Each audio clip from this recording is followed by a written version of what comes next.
Junior forensic digital analyst, home ডিপার্টমেন্টের অধীন, group B gazetted, cyber forensic division, state forensic science laboratory Tripura under home department.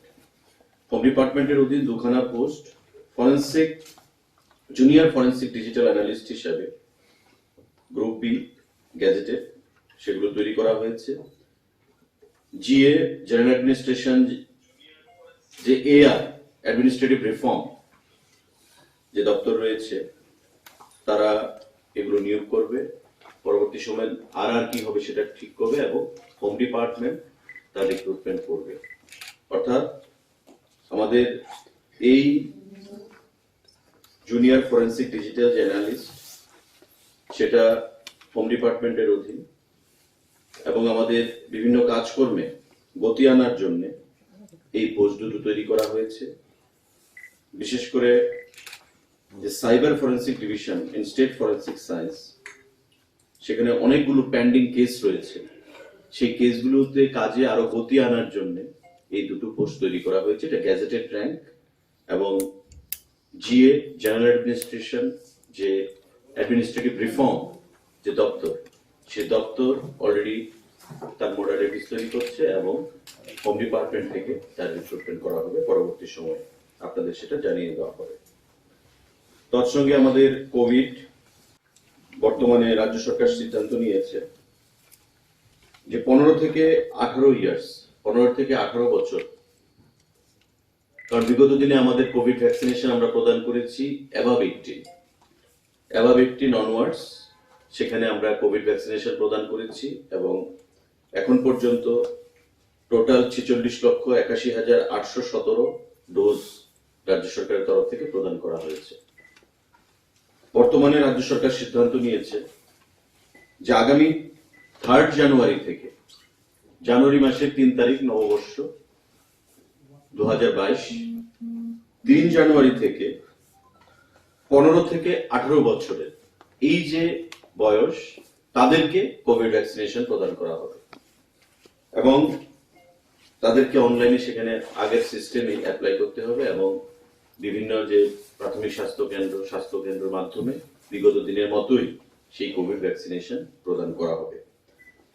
রাজ্যের স্বাস্থ্য দপ্তর থেকে যে বুলেটিন প্রদান করা হয়েছে তাতে দেখা গেছে যে পশ্চিম জেলায় 0.75%, সিপাহীজলা 0.15%, খোয়াই 0%, গুমতি 0.29%, সাউথ 0.31%, ধলাইতে 0.34%, ঊনকোটি 0%, নর্থ 0.04%, সর্বসাকুল্যে রাজ্যে কোভিডের যে গ্রাফ সেটা হচ্ছে 0.37%।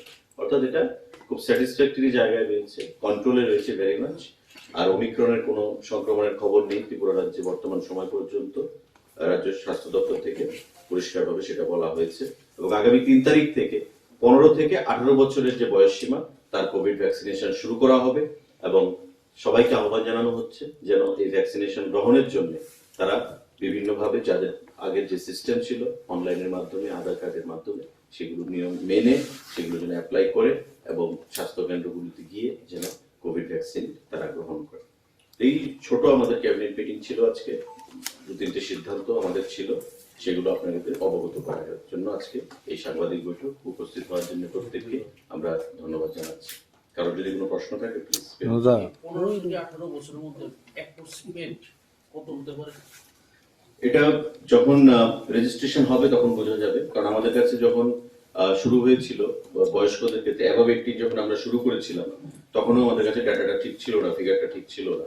পরবর্তী সময় আমরা যেটা বললাম যে এখন পর্যন্ত প্রায় আমাদের 46,81,817 ফার্স্ট এবং সেকেন্ড ডোজ মিলে আমরা প্রদান করেছি, যার মধ্যে ফার্স্ট ডোজ অ্যাডমিনিস্ট্রার্ড হয়েছে 25,67,233 আর সেকেন্ড ডোজ যেটা দেওয়া হয়েছে সেটা হচ্ছে 21,14,584। সর্বসাকুল্যে 46,81,817। তো এটা যখন রেজিস্ট্রেশন শুরু হবে তো অটোমেটিক্যালি তার নাম্বারটা আমরা জানতে পারবো। অ্যাকর্ডিংলি ভ্যাকসিনের যে স্টক রয়েছে আমাদের রাজ্যে 6,64,390, 6,64,390 এই হচ্ছে ভ্যাকসিনেশনের আমাদের স্টক রয়েছে। তো কোনো অসুবিধা হবে না। যদি প্রয়োজন লাগে ভ্যাকসিনেশন সেটা আরো আনা যাবে গভর্নমেন্ট অফ ইন্ডিয়া থেকে। এখন পর্যন্ত যা স্টক রয়েছে তাতে আমরা স্যাটিসফাইড যে আমাদের এই 15 থেকে 18 বছরের যে এজ গ্রুপ তাদেরকে আমরা সঠিকভাবে ভ্যাকসিনেশন প্রদান করতে পারবো। স্যার দুটো কোয়েশ্চেন, একটা কোয়েশ্চেন হচ্ছে কিছুদিন আগে এটা রিপোর্ট কি এসেছে বাকি এসেছে, আর একটা প্রশ্ন হচ্ছে ওমিক্রন আমাদের নর্থ ইস্টের মণিপুরে চলে এসেছে, এই মুহূর্তে দাঁড়িয়ে রাজ্য সরকার কি ধরনের ইনিশিয়েটিভ বা যারা বিদেশ বা অন্যান্য রাজ্য থেকে রাজ্যে ঢুকছে তাদের ক্ষেত্রে কি ধরনের বা আগামী দিনে কোন ধরনের পদক্ষেপ গ্রহণ করবে? যারা risk zone, high risk zone country থেকে আসছে, ইউরোপিয়ান কান্ট্রি, আফ্রিকান কান্ট্রি, যেখানে ওমিক্রনের মাত্রা ছাড়িয়ে গেছে, এবং আপনারা জানেন যে নিশ্চয়ই আমরা যেদিন বসে প্রেস মিট করেছিলাম সেদিন ভারতবর্ষের সংখ্যাটা ছিল একরকম, আজকে ভারতবর্ষের সংখ্যা সেটা 550-এর উপরে ছাপিয়ে গেছে। তো সেই জায়গায় দাঁড়িয়ে এখন পর্যন্ত ত্রিপুরা রাজ্যে বাইরে থেকে হাই রিস্ক জোন এমন কান্ট্রি থেকে কোনো পেশেন্ট ওমিক্রনের আসেনি। আর যেটা আপনার প্রথম প্রশ্ন, যে ল্যাবে পাঠানো হয়েছে 33, আমাদের 31টা রিপোর্ট এসেছিল, 33টার মধ্যে এখনো সেই রিপোর্ট আসেনি, কারণ সেই রিপোর্টটা আসতে আমাদের 7 থেকে 15 দিন সময় লাগে। সেই জিনিসটা আমরা আগেও বলেছিলাম, তো এখন পর্যন্ত আসেনি। আর যদি স্বাস্থ্য দপ্তরের কাছে এসেও থাকে তবে সেটা নেগেটিভ রয়েছে, কারণ পজিটিভ হলে নিশ্চয়ই আমাদেরকে সেটা জানিয়ে দেওয়া হতো। এবং সেই ব্যাপারে যেটা হোল জিনোম সিকোয়েন্সিং যে রিপোর্টটার ভিত্তিতে ওমিক্রন ডিটেক্ট করা হয় সেটা নিশ্চয়ই নেগেটিভ রয়েছে, নতুবা পজিটিভিটির কোনো খবর নেই এখনো ত্রিপুরা রাজ্যে। স্যার আজকে একটা ওমিক্রন নিয়ে স্টেট লেভেল মিটিং হওয়ার কথা ছিল, সেটা কি হয়েছে? সে আমার গোচরে নেই। আচ্ছা, খুবই সংক্ষিপ্ত ক্যাবিনেট মিটিং ছিল।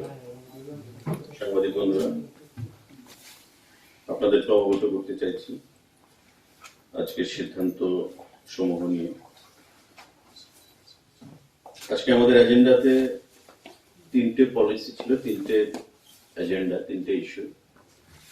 তার মধ্যে পিডব্লিউডি দপ্তর 11খানা vacant post of office superintendent group B non gazetted under PWD, সেটা ভ্যাকেন্ট পোস্ট দীর্ঘদিন ধরে সেটা খালি ছিল, সেটা পূরণ করার সিদ্ধান্ত নিয়েছে।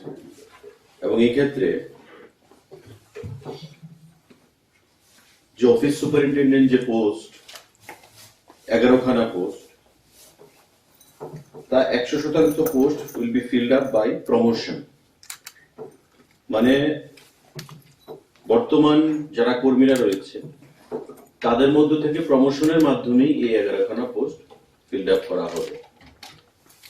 এটা দীর্ঘদিন ধরে সেখানে পিডব্লিউডি দপ্তরে এই পোস্টগুলো খালি ছিল, এতে করে প্রশাসনিক কাজকর্মে জটিলতা তৈরি হচ্ছিল।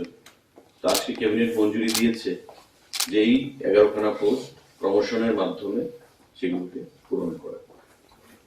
তৎসঙ্গে কি কি কর্মসূচি রয়েছে? কি আজকে এটা ক্যাবিনেট ব্রিফিং, প্রধানমন্ত্রী আসছেন আমাদের আগরতলার ইন্টারন্যাশনাল যে এয়ারপোর্ট সেটাকে উদ্বোধন করার জন্য, এবং পরবর্তী সময় নিশ্চয়ই দলীয় সভাতে অংশগ্রহণ করবেন। তো আমার মনে হয় না ক্যাবিনেট ব্রিফিং এ বসে দলীয় সভার কোনো কাজকর্ম, সরকারি কি প্রোগ্রাম রয়েছে? সরকারি অনুষ্ঠান এয়ারপোর্ট ইনোগ্রেশন। স্যার এই ইনোগ্রেশনটা কোথায় থেকে হবে? আগরতলা এয়ারপোর্টে হবে, তারপরে আস্থাবর্ধন কর্মসূচি।